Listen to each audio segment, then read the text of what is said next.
안녕하세요. 오늘도 사연살롱을 찾아주셔서 감사합니다. 평범하고 조용하던 제 삶에 한 남자와 엮이면서 롤러코스터를 타듯 빠르고 어지럽게 달려온 기막힌 이야기를 해볼까 합니다. 잔잔한 제 물가에 돌을 던진 남자는 바로 지금 제 옆에 있는 남편이에요. 남편과 저의 첫 만남은 20년 전 한 병원에서 시작되었어요. 당시 저는 정형외과에서 일한 지 3년차 되어가는 물리치료사였어요.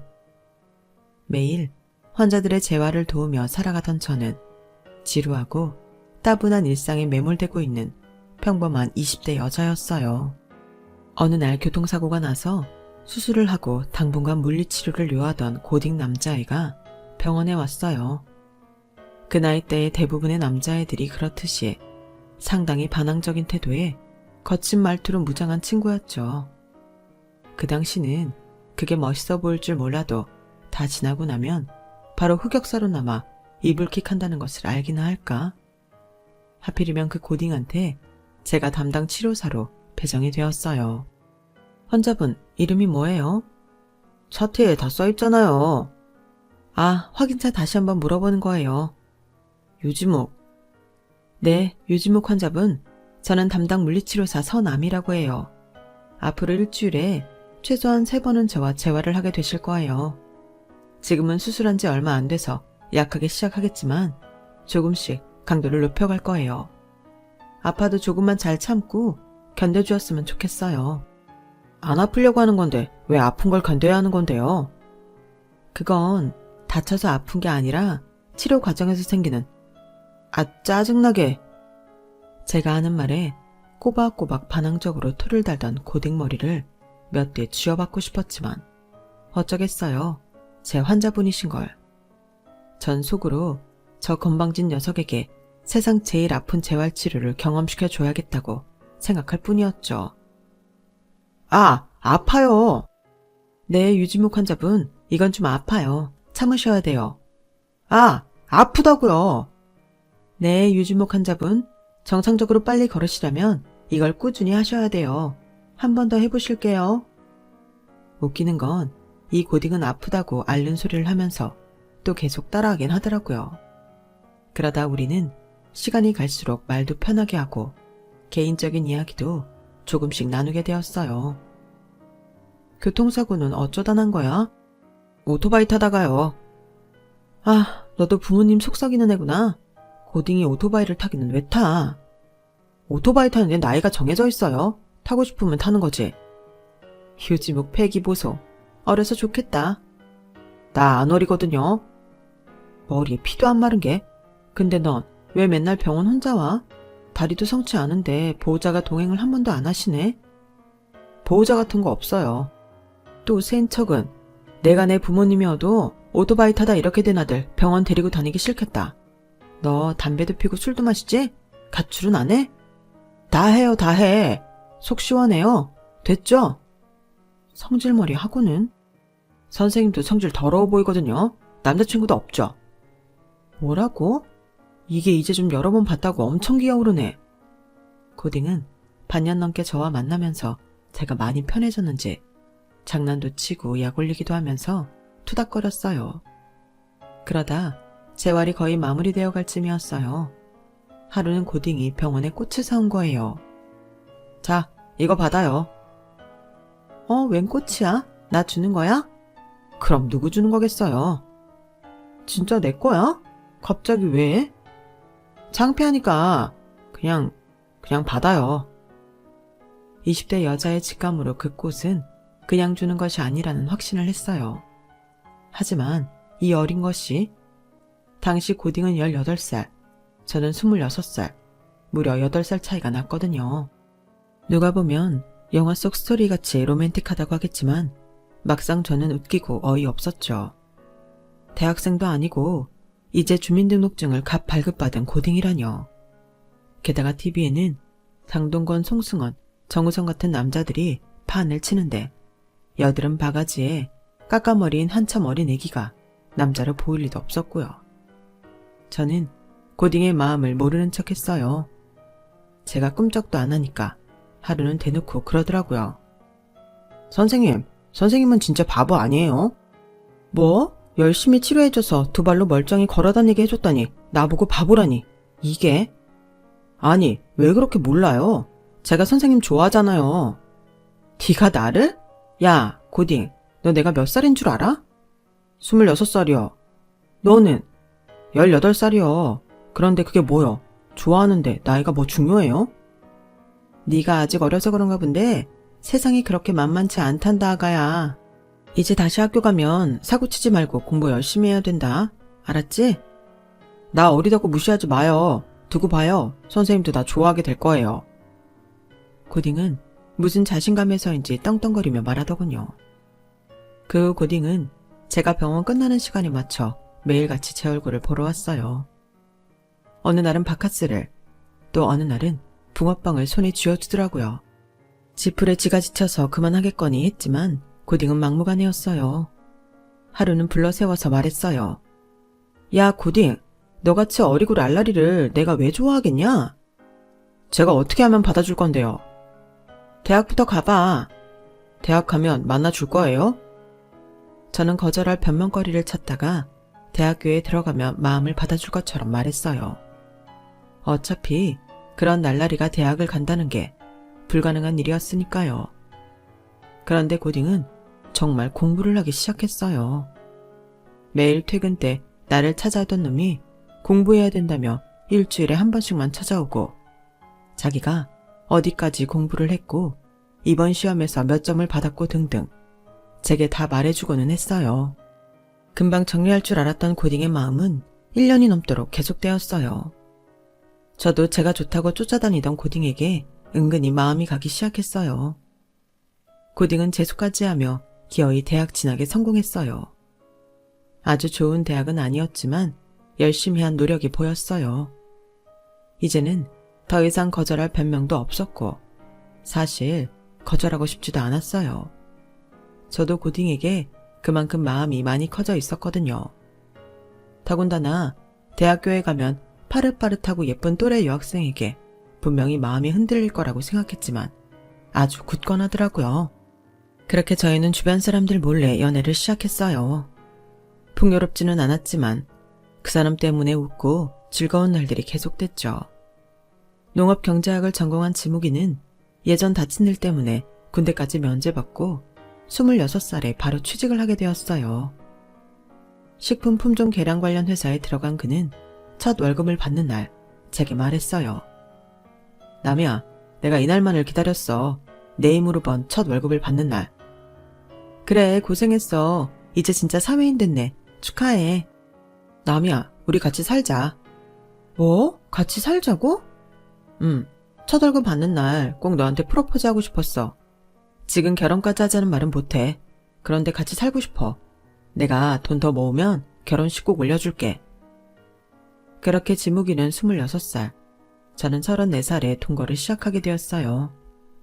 연애하는 줄도 몰랐는데 8살이나 어리고 갓 취직한 남자와 동거를 하겠다고 하니 부모님은 처음에 거품을 물고 쓰러지셨어요. 하지만 그는 포기하지 않고 저희 부모님의 인정을 받겠다며 밤낮 없이 우리 집을 찾아왔어요. 그렇게 지내기를 몇 달 후 부모님은 우리 둘을 불러 앉혀놓고 말씀하셨어요. 지무가, 넌 어리고 아직 미래가 창창한데 왜 우리 남이한테 그렇게 목을 매는 거야? 내 또래 여자를 만나는 게 좋지 않겠니? 전 18살 때부터 남이를 좋아했습니다. 제가 다쳐서 남이한테 치료를 받은 건 운명이라고 생각합니다. 두 분이 보시기에 제가 어려서 못 믿어오시겠지만 정말 열심히 그리고 열렬히 남이 사랑해주고 지켜주겠습니다. 뭐? 그래, 한두 살 먹은 애도 아니고 30을 훌쩍 넘긴 딸년이 어린 남자랑 살든 늙은 남자랑 살든 우리가 이렇게까지 막을 일은 아닌 것 같구나. 그래, 너희도 성인이니 너희 하는 행동에 책임을 지고 살려무나. 네, 감사합니다. 저희는 결국 부모님의 허락을 얻어냈어요. 엄마 아빠는 지무기 부모님 쪽에 허락도 받기를 원하셨지만 현실적으로 어려운 일이었어요.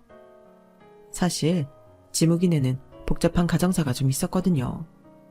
집에 계신 어머니는 지무기 아버지와 재혼한 새어머니였어요.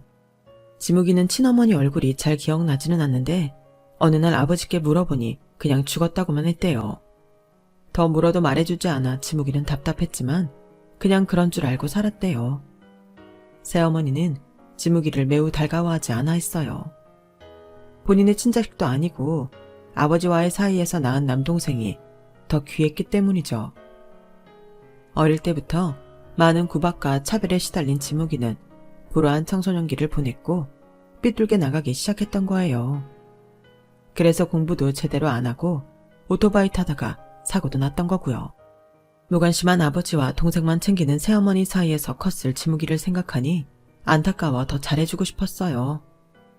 지묵아, 나 너희 아버지랑 어머니 찾아뵙고 인사드리고 싶어. 우리 집에? 알아. 나 반기시지 않을 거라는 거. 그래도 노력은 해보고 싶어. 너희 부모님이잖아. 혹시 알아? 내가 예쁜 짓 하면 너까지 다시 예뻐해 주실지. 담이야, 네가 생각하는 것보다 우리 집은 훨씬 심각해. 난 거의 투명인간같이 살았어. 나한테 이제 가족은 그냥 너만 있으면 돼. 자기네 집은 허락받지 않아도 된다는 지묵이를 어렵게 설득해 부모님을 찾아뵙기로 했어요. 저는 그게 지옥의 시작이 될 줄 모르고요. 지묵이는 여자친구가 인사를 드리고 싶어 한다며 몇 번이나 부모님께 말을 했었지만 두 분 다 무관심한 태도를 일관해 그냥 그렇게 몇 달의 시간이 흐르고 말았어요. 하루는 제가 다짜고짜 지묵이 집 근처로 찾아가 양해를 구하고 인사를 드렸어요. 안녕하세요. 서남이라고 합니다. 연봉이 어떻게 되나? 제 연봉이요? 지묵이 아버지는 제 얼굴을 쳐다도 보지 않고 신문만 뒤적이시고 새어머니랑 부는 통성명도 하기 전에 연봉부터 물어보셨어요. 너무 당황했지만 지묵이한테 사전에 이런 분위기일 거라고 들은 바가 있어 곧 대답을 이어갔어요. 지묵이랑 결혼할 거야? 네, 하고 싶습니다. 쟤같이 능력 없는 애 만난 거 보면 그쪽도 그렇게 능력 있는 편은 아닌가 보네. 나이도 훨씬 많다며. 지묵이가 노처녀 처리반 담당이야? 새어머니는 묘하게 기분 나쁜 얘기를 계속했지만 첫 만남에 함부로 할 수는 없어 그냥 내내 대답만 했죠. 결혼을 하든 말든 알아서 해. 대신 뭐 해달란 소리는 하지 마. 우리도 먹고 살기 팍팍하니까. 알아서 둘이 잘 살아. 새어머니란 작자는 지묵이를 무시하는 말은 물론 저까지 깎아내리고 싶어 안달난 사람 같았어요. 아무것도 해줄 것도 없고 관심도 없다며 내쫓기듯 그 집에서 나왔어요. 더 황당한 건 제가 들어가서 나올 때까지 눈길 한 번, 말 한마디 없던 그 아버지였고요. 뭐 이런 무례하고 막대먹은 집구석이 있나 싶었어요. 지묵이는 이럴 줄 알았다는 듯이 고개를 숙이고 한숨을 쉬더라고요. 내가 뭘 했어? 너한테 이런 꼴 보여주고 싶지 않았단 말이야. 아니야. 오히려 내가 내 두 눈으로 직접 보니까 더 잘 됐어. 그래, 우리 둘이 아주 잘 살아보자. 저 사람들이 저렇게 우리 무시한 거 후회하게 우리 아주 잘 살자 지묵아. 오기가 나더라고요.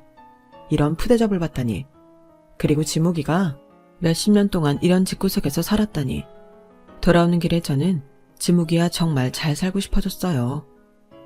저희는 작지만 깨끗한 집을 구해서 살림을 시작했어요. 알콩달콩 재미있는 시간들이었어요. 지묵이와 저는 각자의 위치에서 열심히 그리고 성실하게 일하면서 지냈어요. 그렇게 5년의 시간이 지났어요. 저희는 미뤄둔 결혼식을 올리기로 했어요. 준비해둔 청첩장을 가지고 지묵이네 집으로 향했어요. 새어머니가 상견례 같은 건 하지 않겠다고 미리 선을 그는 바람에 우리 결혼식에 지묵이 부모님을 하객으로 초대하는 우스꽝스러운 꼴이 되어버린 거죠. 그래도 저희 엄마 아빠는 사정을 다 들으시고는 괜찮다며 오히려 지묵이를 위로해 주셨어요. 이번에 역시 연락 없이 도착한 저희를 보고 새어머니는 반가운 기색 없이 말했어요. 어머, 너희가 웬일이니? 하도 연락이 없어서 니네 어디 가서 죽은 줄 알았다? 죄송해요. 잘 지내셨어요? 다름이 아니라 저희 결혼식을 올리려고 하는데 참석해 주셨으면 해서 이렇게 찾아왔어요. 결혼식? 그런 거 할 돈은 그래도 있나 보구나. 7월 11일인데 오셔서 식사하고 가세요. 7월 10일이라. 안 되겠는데? 아, 바쁘세요? 그날 중수 상견례 있는 날이거든? 네? 도련님도 결혼하세요? 그래, 우리 중수가 변호사 돼서 잘 나가더니 똑같은 변호사 며느리를 물어오더구나. 얼마나 예쁘고 싹싹하던지 격 떨어지는 누구랑은 다르게. 지묵이의 이복동생인 중수도련님은 어머니의 열렬한 교육열에 부응하듯 어엿한 변호사가 되었어요. 지묵이는 대학교 다니는 내내 친부와 계모가 학비를 내주지 않아 아르바이트까지 하면서 바쁘게 지냈는데 동생 중수한테는 온갖 고액 과외를 붙여가며 공부를 시켰던 거예요. 지묵이는 도련님과 어릴 때부터 같이 지냈지만 시어머니가 지묵이를 대하는 태도 때문이었는지 그 역시 툭 하면 형을 무시하고 기분을 상하게 하며 서로 살갑게 지낸 적은 없다고 하더라고요. 저도 도련님 얼굴이라고는 사진에서 본 게 다일 정도니까요. 그런 도련님이 하필이면 우리 결혼식 날에 같은 변호사 여자친구네와 상견례를 잡았다니. 일부러 알고 같은 날로 잡은 건 아니겠지만 상견례 때문에 당연히 우리 결혼식은 참석할 생각도 하지 않는 계모가 얄밉기 그지없더라고요. 7월 11일, 드디어 저희는 정식 부부가 되었어요. 많은 하객들의 축하가 있었지만 지묵이 부모님의 자리는 텅 비어 있었죠. 계모는 그렇다 치고 친부까지 아무 연락 없이 오지 않은 것을 보고 어이가 없었어요. 정말 매정한 사람들이었어요. 신혼여행에서 다녀온 후 지묵이는 제게 말했어요. 네가 내 부인이 되었으니 내가 더 책임감을 갖고 살아야 된다는 생각을 했어. 기특하네. 그래서? 나 회사 그만두고 나와서 내가 직접 품종 개량 사업을 하고 싶어. 뭐? 괜찮겠어? 내가 아무 준비도 없이 무턱대고 회사 그만두겠다고 말하겠어? 물론 미래를 예측할 수는 없지만 자신 있어. 잘 해낼게. 그래서 너랑 더 잘 살고 싶어. 그래, 알았어. 나도 네가 자신 있다면 믿어. 우리 남편이니까. 남편은 그동안 공부한 기술과 연구한 것들을 바탕으로 직접 사업에 뛰어들기 시작했어요. 조금은 불안했지만 듬직하고 책임감 강한 남편을 믿기로 했어요. 남편은 우리 형편에 맞으면서도 조금이라도 더 좋은 조건의 사업터를 마련하기 위해 사방팔방 분주하게 뛰어다니던 때였어요. 서울은 비싸서 엄두도 못 낼 뿐만 아니라 경기도 외곽까지 알아보러 다녀야 했어요. 그러던 어느 날 매우 늦게 귀가한 남편의 얼굴이 심상치 않아 보였어요. 오래 그를 봐온 저로서는 분명 심각하고 심란스러운 일이 생겼다고 확신하고 조심스럽게 물었어요. 오늘은 왜 이렇게 늦었어? 많이 힘들었지? 저녁은 먹은 거야? 맛있는 거 해놨는데. 남이야, 나 오늘 친엄마라는 사람을 만났어. 어? 친어머니는 돌아가셨다며? 그건 아버지가 잘못 알고 그렇게 말했던 거고 사실은 살아계셨어. 도대체 어떻게 된 거야? 남편이 들려준 친어머니 이야기는 정말 기구하기 짝이 없었어요. 남편의 친부는 결혼 전부터 술독에 빠져 살았었는데 남편을 갖는 바람에 친모는 어쩔 수 없이 결혼을 했다고 해요. 하지만 술주정, 폭언, 외도까지 남편으로서 할 수 있는 나쁜 짓은 다 하며 친모를 괴롭히는 재미로 사는 사람 같을 정도로 심했다더군요. 한 번은 친부가 많이 취해 친모가 많이 맞은 날 친모는 남편을 데리고 몰래 도망가려고 했는데 그걸 발견한 친부가 아이를 놓고 가지 않으면 둘 다 가만 안 두겠다고 위협하는 바람에 홀로 뛰쳐나올 수밖에 없었다고 해요. 그 후 몇 번이고 아들을 데려오려고 했었지만 매번 실패하고 도망간 날도 많이 있었다고 해요. 친모는 어쩔 수 없이 시골로 숨어들어 죽었다고 거짓 소식을 전했고 친부는 그 말을 믿고 고작 6살밖에 안 된 남편이 더 이상 엄마를 찾지 않게 말해버린 거였죠. 친모의 사망 소식이 있은 지 2달도 안 돼서 지금의 새어머니와 가정을 꾸렸고 그 사이에서 아들을 하나 더 얻었던 거예요. 새 가정만 보살핀 아버지와 계모는 둘째 아들과 달리 남편을 방치했고 남편은 그 무관심과 구박만 가득한 집에서 지옥같이 살았던 거였어요. 그런데 어머니는 당신을 어떻게 찾으신 거야? 숨어 살면서도 나를 한 번도 놓친 적이 없대. 내가 학교에 있을 때도 친구들이랑 놀 때도 항상 멀리서 날 지켜봤었대. 심지어 내가 오토바이 사고 나서 재활치료 다녔던 것도 다 알고 계시더라고. 어머 세상에, 일찍 좀 나타나시지. 아버지가 2번 다시 내 앞에 나타나면 엄마가 아니라 아들인 내가 잘못될 거라고 하는 바람에 자기 존재를 꽁꽁 숨기고 사셨다고 그러더라고. 아버지는 나를 볼모로 삼고 있었던 거지. 정말 너무하다. 그런데 엄마가 죽었다 하고 강원도에 가서 숨어 살면서 어떤 농장주에서 잡일을 해주면서 살았는데 엄마를 친딸같이 여기던 농장주 부부가 죽으면서 자식이 없어 그 많은 땅과 재산을 엄마한테 물려주고 가셨다는 거야. 뭐? 그게 진짜야? 나도 안 믿겼는데 엄마가 땅 문서까지 들고 와서 나한테 보여줬어. 고생 많이 하셨는데 그래도 어떻게 그런 행운이 함께 하셨네. 이런저런 얘기하다가 내가 지금 그 사업을 하려고 자리를 알아보고 있다고 하니까 나만 괜찮다고 하면 흔쾌히 그 땅을 내어주시겠다고 하더라고. 정말이야? 돈도 일절 받지 않고 말이야. 집에 가서 너랑 상의해보겠다고 했어. 그럼 우리 초기 자본금 중에 자리 알아보는 게 대부분이었는데 그만큼 아끼고 시작하는 거잖아? 그렇지. 그런데 자리가 강원도야. 만약 거기서 시작한다고 해도 우리가 떨어져 있든지 네가 일을 그만두고 함께 그쪽으로 가야 하니까 망설여지더라고. 망설일 시간이 없었죠. 우리 부부는 당분간 주말 부부를 하기로 했어요. 남편의 일이 어떻게 될지 모르는 상황에 저까지 일을 그만두는 위험 부담을 안기는 겁이 났거든요. 그렇게 우리는 2년 동안 떨어져 지내다가 제가 아이를 갖게 되면서 저 역시 강원도로 옮기기로 결심했어요. 그리고 그때쯤 남편의 사업이 조금씩 수익을 내기 시작하기도 했고요. 성실한 남편은 아이와 저, 그리고 늦게 찾은 친어머니를 위해 더 열심히 연구하고 일하고 발전해 나갔어요. 저희는 오랫동안 혼자 고생하신 남편의 친어머니를 모시고 살았고, 그런 진짜 시어머니는 제 아이를 봐주시면서 저 역시 남편이 하는 일에 손을 보탤 수 있었어요. 어느덧 10년이라는 시간이 흘렀고 남편의 사업은 성공가도를 달리고 있었어요. 바로 앞 바다뷰가 아름다운 집을 마련하고 우리 4식구 모두 행복한 시간을 보내고 있었어요. 지역신문에는 품종개량 사업에 성공한 젊고 패기 있는 사장에 대한 소식이 종종 나오고는 했어요. 남이야, 지금 내가 여기까지 올 수 있었던 건 다 네 덕이야. 예쁜 딸 소혜도 낳아주고 옆에서 내조도 잘해주고 정말 고마워. 당신이 다 잘해서 그렇지 뭐. 어머니도 너무 감사해요. 널 어릴 때부터 그 지옥 같은 집에서 꺼내오지 못한 죄책감이 항상 깊었단다.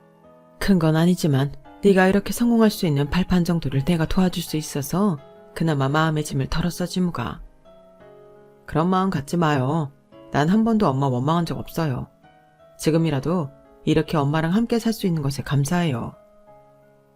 하루는 모르는 번호로 전화를 받았는데 바로 남편의 새어머니였어요. 예, 지무기가 사업이 잘 돼간다며? 신문에 나왔다는데 그게 진짜냐? 누구세요? 누구긴 누구야, 시어머니지. 안녕하세요. 안녕하긴? 너 아주 발칙한 애구나. 그런 일이 있는데 왜 연락도 안 하니? 아는 사람이 지무기가 신문에 크게 나왔다며 보여주더라. 지무기가 사업을 시작한 것도 너네가 전부 지방으로 가버린 것도 어쩜 그렇게 한마디 없이 일을 저질렀니? 그동안 우릴 그렇게 속이니까 좋디?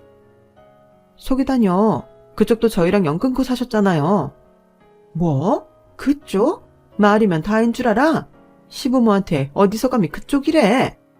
남편 힘들게 자란 거 다 알아요. 남편한테 해준 것도 없으면서 저한테 시부모님이란 소리 듣기에 양심 좀 찔리지 않으세요? 걔가 뭘 힘들게 자라. 먹을 거 다 먹이고 입힐 거 다 입혀서 키웠는데 내가 아무리 친엄마가 아니라지만 내 피부치같이 살뜰히 보살폈다. 은혜를 모르는 건 바로 지무기 걔야. 이제야 그 그늘에서 벗어나 조금 살만한 사람 괴롭히지 마세요. 괴롭히긴 누가 괴롭힌다 그래. 내가 조만간 찾아갈 테니 그런 줄 알아라. 기가 막히고 코가 막힐 일이었어요. 여태껏 소식 끊고 지내던 그 집에서 남편의 성공 소식을 듣고 다시 연락이 올 줄 누가 알았겠어요. 계모의 전화 이후 그 집 식구들이 돌아가며 전화하는 통에 저희 부부는 미치고 팔딱 뛸 노릇이었어요. 여보세요? 형수님, 안녕하세요. 형수님? 누구세요? 저 중수입니다. 지묵이 형 동생 중수요. 갑자기 무슨 일이세요?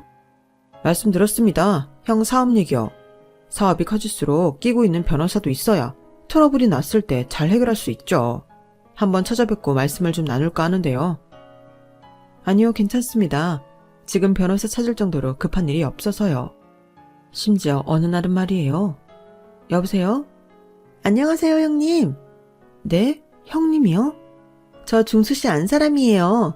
너무 갑자기 연락드려서 놀라셨죠? 한번 뵈야지 하면서 아시다시피 제가 변호사라 워낙 바쁘잖아요. 여태껏 못 찾아뵈었네요. 아, 네.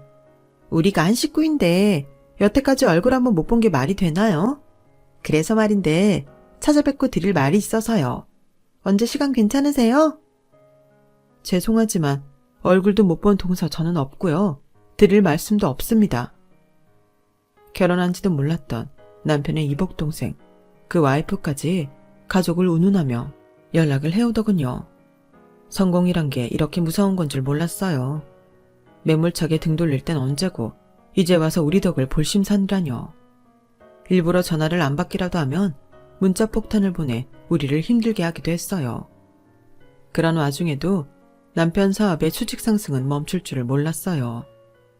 강원도에 저와 어머니 명의로 집과 상가를 얻기도 했고 그 이듬해에는 서울의 한강뷰 아파트까지 계약을 하게 됐거든요. 남편은 우리 가족이 다시 서울로 이사가기를 희망했어요. 남이야, 그 서울 아파트 전세 놓지 말고 그냥 우리가 들어가서 살자. 서울로 다시 가자고? 여기 일은 어떻게 하고? 밥 팀장한테 여기 공장 맡기고 나는 서울로 나가서 더 확장하고 싶어.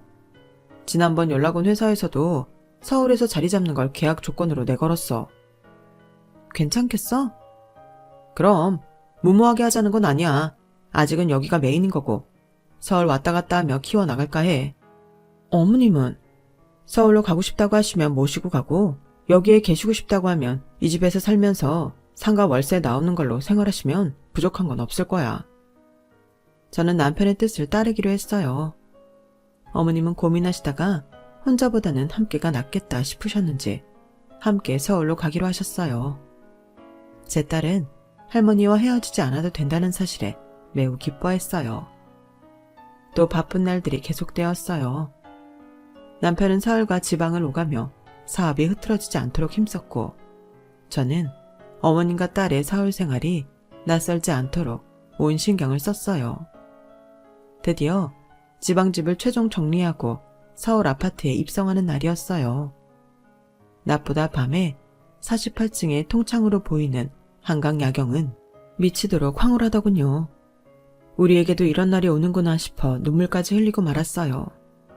어머님은 이사 때문에 피곤하다시며 먼저 자리에 누우시고 남편과 맥주 한 잔씩 하며 이야기를 나누고 있었어요. 내일 소희 학교 가서 잘할 수 있겠지? 서울 애들이 워낙 깍쟁이들이 많잖아. 시골에서 왔다고 놀리거나 그러진 않겠지? 걱정 마. 우리 소의 성격 얼마나 좋은지 알잖아. 그리고 내가 학교 쪽에 이미 손 써놨어. 그래? 잘했네. 역시 우리 마누라. 그때였어요. 인터폰이 울렸어요. 네, 4801호입니다. 경비실인데 밤늦게 정말 죄송합니다. 어떤 분들이 부모님이라고 오셔서는 막무가내로 사모님 댁 문을 열어달라고 하셔서요. 유창호, 지나선 씨라고 혹시 아시나요? 인터폰 너머로 남편의 친부와 계모의 떠들썩한 목소리가 들렸어요. 이 늦은 밤 경비실에서 난동 부리며 귀찮게 굴도록 둘 수는 없어서 집으로 올려보내달라고 말씀드렸어요. 신경질적인 벨소리가 들렸고 문을 열자 두 내외가 거칠게 들이밀며 들어왔어요. 한밤중에 이게 무슨 짓이세요? 세상에나 어떻게 말 한마디 없이 서울에 이렇게 넓고 좋은 집을 사서 와놓고 감히 우릴 모른 척해? 우리가 왜 이사 온다고 알려야 되는데요? 지방에 있을 때 그렇게 괴롭혔으면 됐잖아요. 왜 여기까지 찾아오고 그러세요? 요지모, 이 배은망덕한 놈, 네가 이 애비를 없는 사람 취급해? 아버지도 지금까지 연락 없이 잘만 살고 계셨잖아요. 왜 이제 와서 아버지 대접을 받으려고 하세요? 내가 너 키워놓은 게 얼마인데? 대가리에 피 좀 말랐다고 이제 부모를 내쳐? 양심 없으시네요. 부모라뇨. 어머머, 지묵이 얘 진짜 웃긴다. 아니다, 이게 다 남이 네가 얘를 조정한 거지? 그러게, 여자가 잘 들어와야 집이 바로 서는데 생각해보니까 딱 그때부터네. 남이 너랑 만난다고 집에 오고부터 얘 지묵이가 우리를 본체 만취했으니까 딱 너야. 네가 다 시킨 거지? 무슨 소리예요? 제가 뭘 시키고 조종했다고 그러세요? 그만 듣고 싶지 않으니까 두 분 다 나가주셨으면 좋겠네요. 나가긴 어딜 나가? 지묵이 너 키워준 값 지금이라도 받아야겠다. 뭐라고요? 키워준 값이요? 절 뭘 어떻게 키워줬는데요? 그래, 더 길게 말도 안 하마. 이 집 당장 넘겨라. 니네는 원래부터 이런 집에 어울리지도 않아. 동생 내가 잘나가는 변호사 부부인데 아무렴 중수랑 중수처가 이 집에 더 걸맞지. 우리 줄 것도 없이 걔네한테 깨끗하게 넘기거라. 무슨 자격으로 집을 거기에 넘겨주라 말아 하는 건데요. 네가 이렇게 따지고 들 필요도 없어. 중수랑 처가 합법적으로 이 집 넘겨받을 거야. 그런 줄 알아?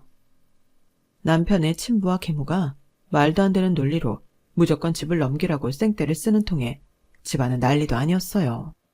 제 남편이 당신네들 소나기에서 얼마나 무시당하고 멸시당하며 슬프게 살았는지는 아예 머릿속에서 지운 듯 했어요. 게다가 난 얼굴도 본 적 없는 동선의 부부에게 우리 집을 넘기라뇨. 소란이 계속되었고 두 노인은 신발도 벗지 않고 거실에 발라당 틀어 누웠어요. 내쫓을 수 있으면 내쫓아봐. 집 넘긴다고 하기 전까지는 한 발짝도 못 나가니까. 맞아. 지묵이 너 돈 많이 벌었잖아. 내가 뭐 딴 거 바라니? 이 집만 내놓으라니까. 저는 화를 주체하지 못하고 해서는 안 될 짓을 해버렸어요. 미처 다 정리하지 못한 주방침에서 얼른 소금을 찾아 두 노인네에게 뿌려대고야 말았거든요. 어머 얘! 이게 뭐하는 짓이냐? 우리 남편이 뭘 그렇게 당신네들한테 신세를 졌다고 이제 와서 이 난리예요. 남편 고등학교 때부터 힘들게 지낸 거 내가 다 알아요. 둘째 아들만 귀한 자식 취급하고 우리 남편은 집에서 따뜻한 밥 한 번 제대로 먹은 적 없잖아요. 이제 와서 무슨 자격으로 이렇게 생떼를 부리냔 말이에요. 얘가 미쳤나? 어디 감히 우리한테 소금을 뿌려? 몸싸움까지 날 듯 소란스럽던 그때였어요.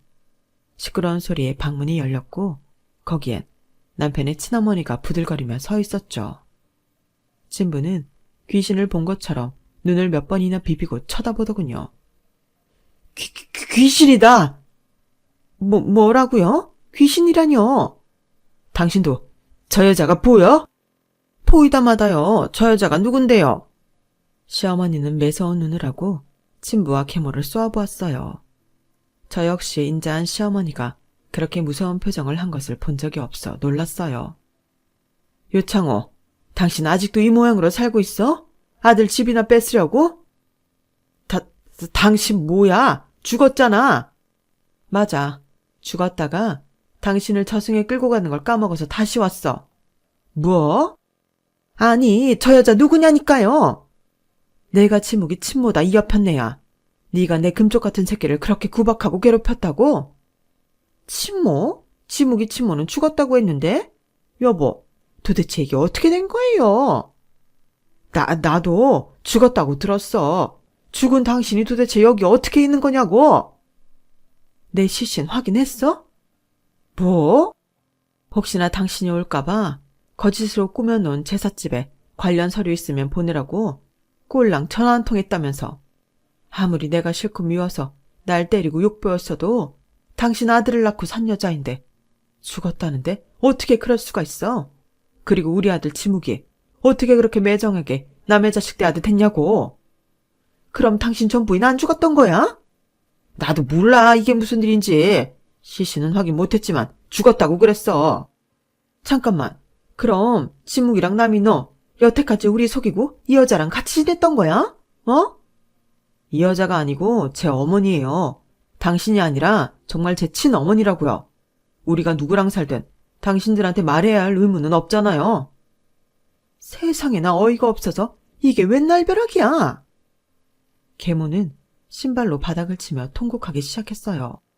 전 부인 죽었다고 해서 믿고 홀랑 결혼해 애까지 낳고 살았더니 멀쩡히 살아있지를 않나. 돈 많은 자식 새끼에 집 한 채 달라고 했더니 소금을 뿌려대지 않나. 아이고, 나는 억울하고 분통해서 더 이상 못 살겠다. 당신이 뭐가 억울해? 진짜 억울한 건 나라고. 이 인간한테 애까지 못 데리고 도망쳤던 그날을 생각하면 진짜 가슴은 후배 파도 모자란다고. 아우, 중수아버지 뭐라고 말 좀 해봐요. 당신 때문에 다 이 지경 났잖아요. 내가 이런 꼴 보려고 여태까지 당신이랑 산 줄 아냐고요. 친모와 계모, 두 여자 사이에서 신부는 아무 말도 못하고 죄인처럼 고개를 떨구고 앉아있더군요. 비참하게 짝이 없는 얼굴을 하고는 눈물까지 텀벙텀벙 흘리는데 불쌍하다는 생각이 하나도 들지 않았어요. 자신이 과거에 저지른 잘못이 얼마나 큰데 이보다 더한 벌을 받아도 된다고 생각했어요. 두 분 다 제 집에서 나가주세요. 제 가족은 여기 친어머니 집사람, 우리 아이밖에 없습니다. 그쪽은 다 남이에요. 어디서 마주쳐도 아는 척하지 마시길 바래요. 얼음장처럼 차가운 남편의 말에 두 노인네는 터덜터덜 일어나 나가더군요. 계모는 완전 넋이 나간 사람처럼 발을 질질 끌며 나갔어요. 남이야, 많이 놀랬지? 괜찮아? 어머니는 괜찮으세요? 그래, 난 괜찮다. 저 인간 이런 건 아무것도 아니었단다. 애미가 좀 놀랐을 것 같구나. 저도 괜찮아요, 어머니. 세상에 저렇게 뻔뻔한 사람들이 있다는 것에 한 번 더 놀랐을 뿐이에요. 이 집을 내놓으라뇨. 그러게나 말이다. 저 못된 심보 계속 갖고 살면 지옥에 가서도 벌 톡톡히 받을 거다. 우리는 다음날 집안의 홈캠 자료와 그동안의 엄청난 통화 녹음들을 경찰에게 증거물로 제출하며 스토킹 처벌법으로 그들을 신고했어요. 처벌 여부를 떠나 그만큼 우리는 그들을 남 이상으로 생각한다는 것을 보여주기 위함이었죠. 그 후로 다시는 두 노인과 동생 부부는 우리를 찾아오지 않았어요. 찾아올 수 없었겠죠. 남편이 비서를 통해 알아본 바로는 동선의 집안에서 이 일을 알고 난리가 났었다고 하더군요.